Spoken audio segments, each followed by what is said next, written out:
Good morning. Today is Monday, October 4th, 2021. I want to share with you a startling essay that was written by Rabbi Shlomo Riskin several years ago. And it may surprise some of us, but I think it's a message that every one of us needs to hear and to absorb and to remember. When we talk about belief in God, we usually divide people into three groups. There are a group of atheists. Atheists are certain, they are confident in their rejection of the idea of a God, of a supreme being, and they know, they're certain, they're clear.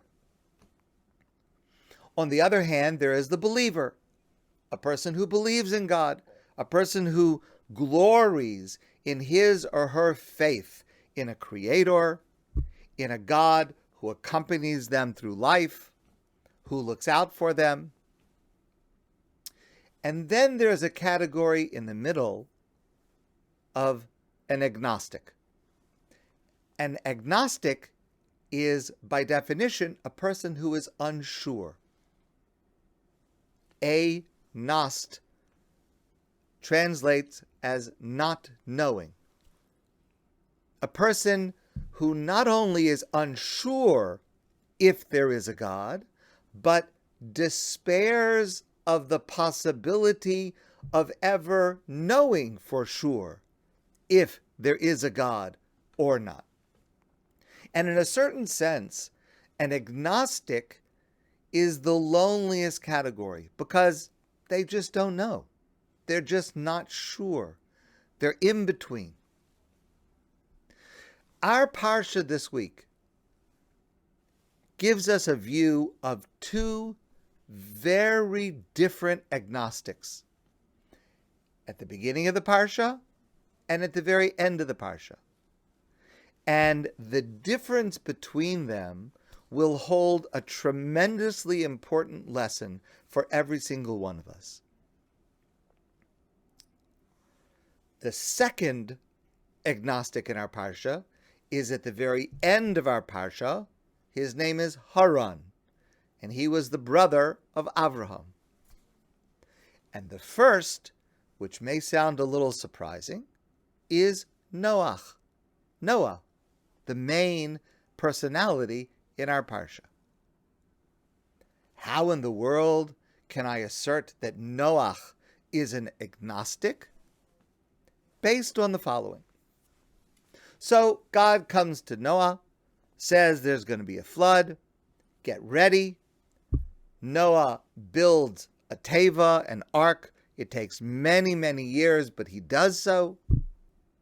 And then finally, God's warning comes to pass, and it starts to rain. And the Torah says, Vayavo Noach uvanav ve'ishto uneshevanav el ito el hateva. And Noach went into the ark. He went with his sons. He had three sons. His sons, his wife, his sons' wives, his daughters-in-law. They went into the ark, mipnei mehamabul, because of the waters of the flood. It started to rain, and the flood started. So, you know how a flood goes. It starts, and it creeps up, and it creeps up, and it creeps up. Of course, what God said was it's going to creep up so far that it's going to destroy the entire world. So Noach and his family went into the ark, mipnei mehamabul, because of the waters of the flood. Rashi quotes a famous comment that picks up on those last three words, because of the rising waters of the flood. Why doesn't the Torah just say Noach went into the ark? Because God commanded him to go into the ark. Listen to Rashi. Af Noach miktani emuna haya. Noah also was among those who had an incomplete amount of faith. Listen to these words. Mamin ve'eno mamin. He believed in what God said, but at the same time, he also did not believe what God said. Mamin ve'eno mamin sheyavo hamabul. He believed God's warning, but he also was not exactly, completely, 100% sure. V'lo nichnas l'teva. He didn't go into the ark as soon as it started raining. He went into the ark ad shedechakuhu hamayim, when he was pushed into the ark because of the rising floodwaters. He hedged his bet. He waited until the last possible moment because he wasn't entirely certain. Maybe it would rain, maybe it would start to flood, and then maybe it would go back down again, and it wouldn't be as terrible as God had warned. Noah is an agnostic. He lives with a certain amount of uncertainty. He believes, but he doesn't believe. And therefore, Rashi, in this famous comment, identifies him as the first agnostic in human history. Then we come to the end of the Parsha. Now, the end of the Parsha, we meet a person, very, very briefly, named Haran. The Torah says as follows, Ve'ele toldos Terach. These are the generations and descendants of a man named Terach. Terach holid es Avram, es Nachar, ve'es Haran. Terach had 3 sons, Avram, Nachar, and Haran. Then the Torah says, Vayamas Haran al pnei Terach aviv. Haran died tragically early before his father. That is, Terach had to witness Nebuch, God forbid, the death of his son Haran. Be'eretz moladato. Haran died in the land of his birth. Be'ur Kasdim, in this place called Ur Kasdim. That's where Avram was from, Ur Kasdim. It's somewhere in the area that's now along the border between Iran and Iraq. Why do we need to know exactly where Haran was born? This is the first and last mention of Haran. His character is completely played out within the Torah. That's it. That's all we know about him. So why is it important to us to know that he died in the place called Ur Kasdim? So Rashi quotes a narrative of our rabbis in the Midrash that, number 1, brings Haran to life for us, and number 2, sets up Haran as a parallel, but a counterfoil to Noach earlier in the Parsha. And our rabbis tell the following story. Terach was a person who manufactured idols. He was an idolater. Not only an idolater, he was a maker of idols.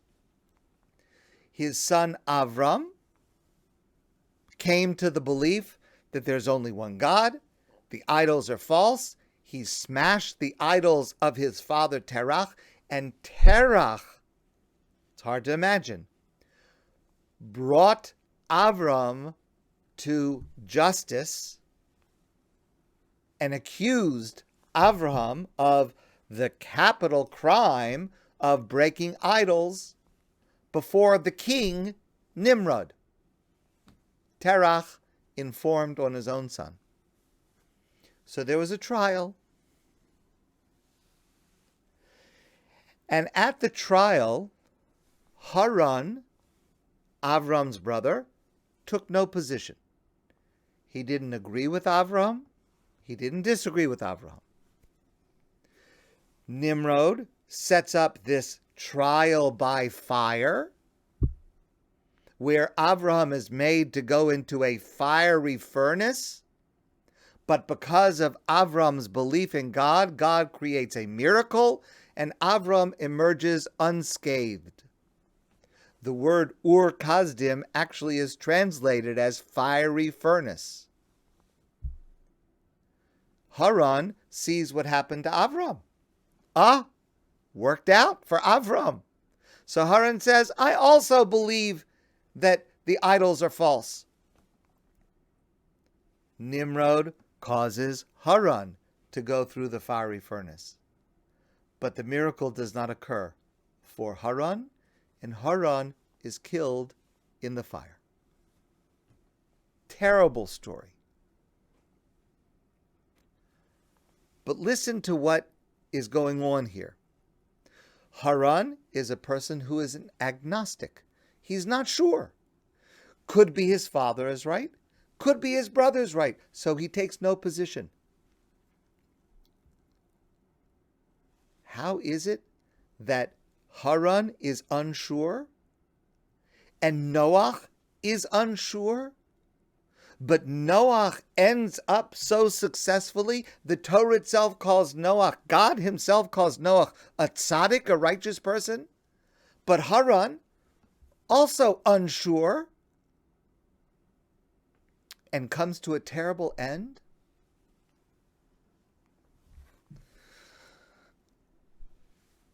So this is an insight from Rabbi Moshe Bezdin of blessed memory.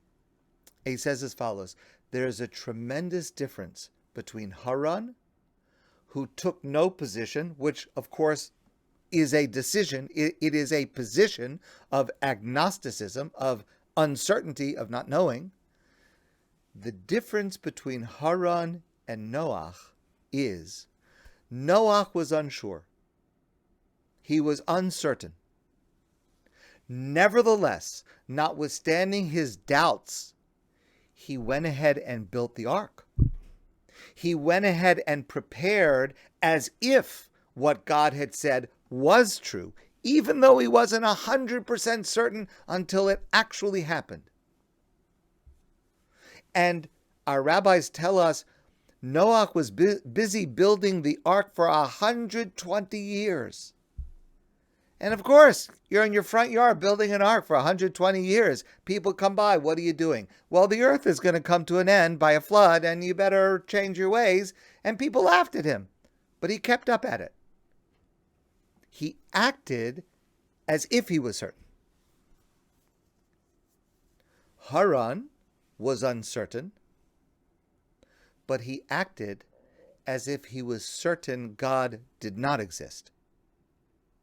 Haran, by his inaction, was acting as if he was certain that there was no God. He took no action whatsoever. Indecision is also a decision. Noach reached his spiritual level not because he was so great in the area of faith. He did not have 100% faith. But in spite of the fact that his faith was not 100%, he was acting in accordance with what God commanded. And it's just logical. If you're not sure, wouldn't it be smart just to be safe and to act as if it is true? Here's what we learn. We learn something that I think is relevant to every single one. Well, it's relevant to every single person who's honest with themselves. Every single person who is honest with themselves, who considers themselves a religious person or a believing person, has moments of doubt. Everyone. No one is exempt from that, unless you're dishonest. Very often that doubt comes along with guilt, with recrimination, with feeling that I have failed, that I've been wrong. Here's the lesson.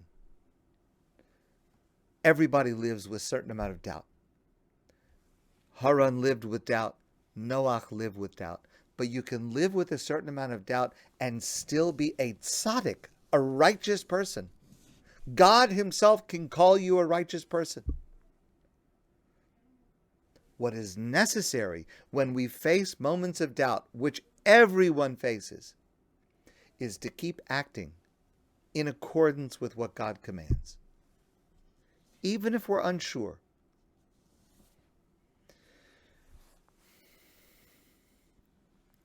Everybody struggles. And I think that Noach is such an important character for us, such an important lesson for us to understand. We can have shortcomings.